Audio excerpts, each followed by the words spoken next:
What's going on, guys? I finally got a hoist over here, so literally all I have left is just one more bolt and then just pump it up and take it out. So yeah, let's just get to it.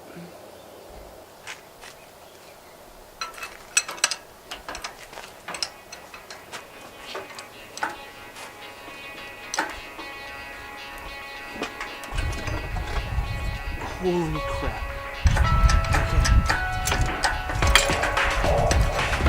How do you guys like that one?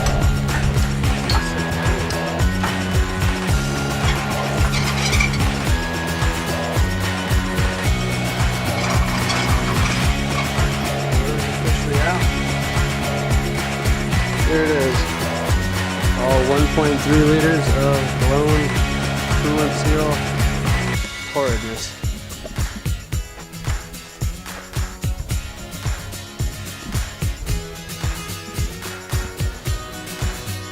Alright, so the only pieces that I have to take off of it are this bottom part of the fuel rail, and then obviously the clutch.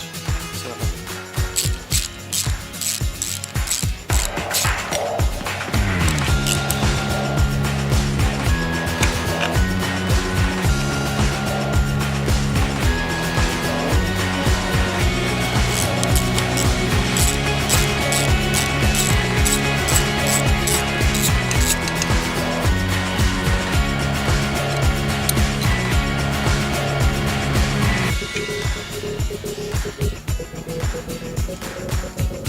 and don't forget the oil cooler line, because you kind of need that. So mine actually came off super easy. I just twisted the whole thing. So yours, if you're doing the same thing, might not come off as easy, but you need that. Make sure you've got your washer.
There you go.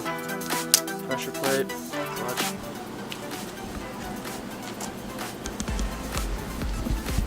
Alright, well, everything off of the old motor is now on the new motor except for the clutch and the pressure plate. And I don't have the tools, so I'm going to go borrow one from a buddy of mine right now, because I really just don't want to take the risk of trying to eye it up and just being off a little bit, warping the clutch and doing whatever else could possibly be done to it. So I just want to do it right the first time, so that way I can just be done with it. So I'm going to go pick that up and I'll be back in like 40 minutes. Alright, so I've got the tool and got the clutch and pressure plate right here. So all that I'm going to do right now is kind of clean up the flywheel a little bit, just because it's got a hair of surface rust on it, and then start putting it back together.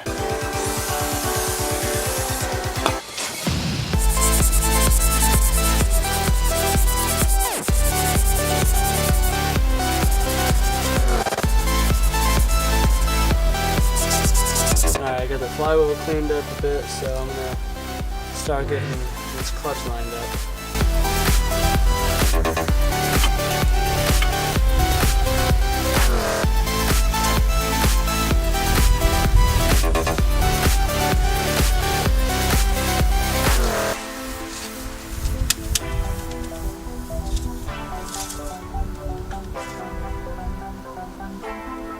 Alright, so I think I got it. Pretty much just like that. Got the tool lined up, so this is good. All the bolt holes line up all the way around, so I think we're good there. Just gotta tighten it down.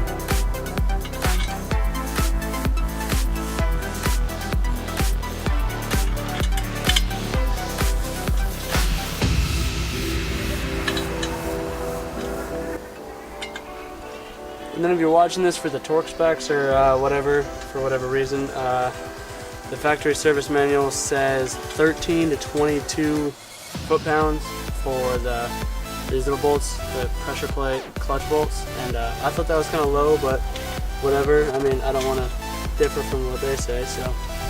And if you're watching, or if you just happen to be wondering how to change a normal clutch just in general, obviously most people, if you're just changing the clutch, you're not going to pull an entire motor out. You just drop the transmission and under the clutch bolts and get your alignment tool, and then make sure you just pretty much line everything back up. It's just getting to it is really tedious and a lot of labor. Alright, torquing on the flywheel, again, 20 foot-pounds. Crisscross pattern, whatever, just like you would be putting on a tire, so evenly distribute the pressure.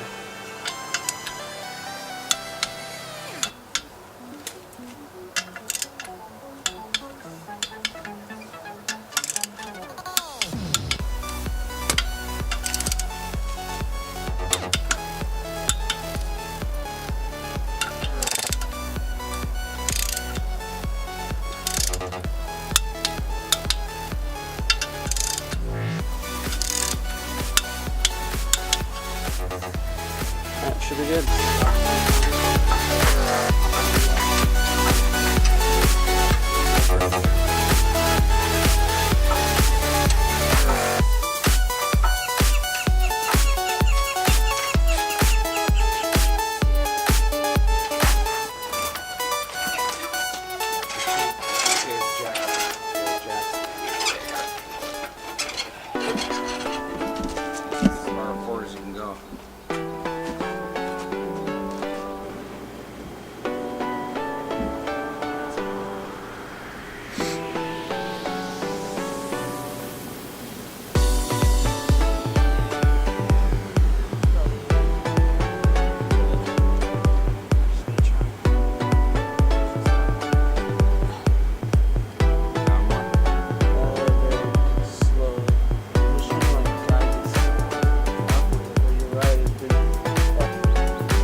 So the motor's in after a really long hassle. I'm really sorry I didn't film more of it for you guys, but it literally took us probably like almost 3 hours to fight with it.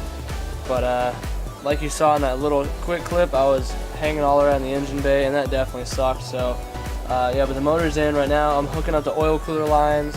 I just got the exhaust manifold on, and then I'm tightening everything down right now, but it's going to be continued on in the morning because I just don't have enough time right now, and it's already dark out. So right now, like I said, just tightening what I do have done, tightening.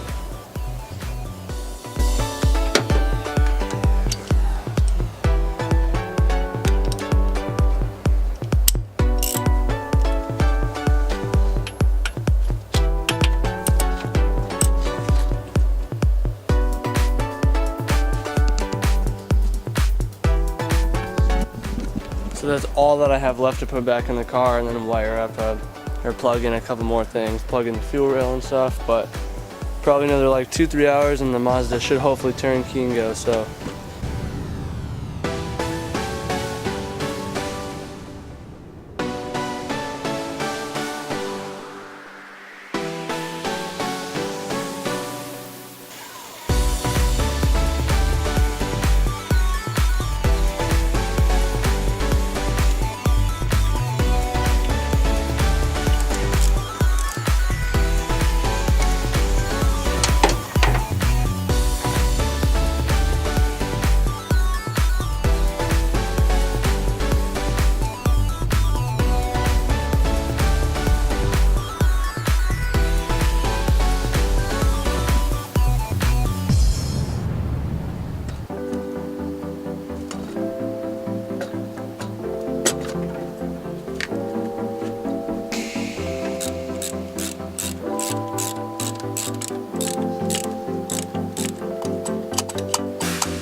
actually in the car, everything is done. Now I'm just gonna fill it with fluids and pray that it turns over.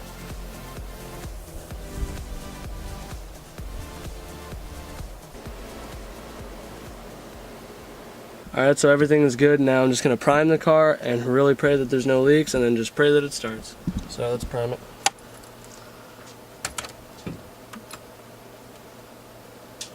Alright, so the motor is in. Everything is wired up. Everything is filled up with fluids. I still got to burp the radiator, but that's where my problem lies, is I have to get the car started, which I cannot do. It's just not starting for some reason. I'm getting power, but I'm not getting any crank. So if you guys know anything about rotaries and you might have an idea as to why it's not cranking, please give me some ideas, because I've got all my grounds connected. I've double checked all the wiring, just I don't know what else to do. The fuel pump, for those of you who say, oh, make sure you're getting spark, on RX7s the fuel pump doesn't prime until the car is actually cranking, so that's kind of like a option that I can't do. As for everything else, I just really have no idea. I get power to all my dash lights and everything. My headlights work, my tail lights work, my radiator fan works because I have that wired up to a switch. But when I try and crank it, I hear a click, not like a starter click, but like the main relay click. But none of my lights dim, so I know the starter's not drawing more amperage or whatever. But all right, so I guess I know what next video is going to be if I don't sell this before then. But anyways, I hope you guys enjoyed the video. Be sure to drop a like, subscribe, and I'll see you guys next time.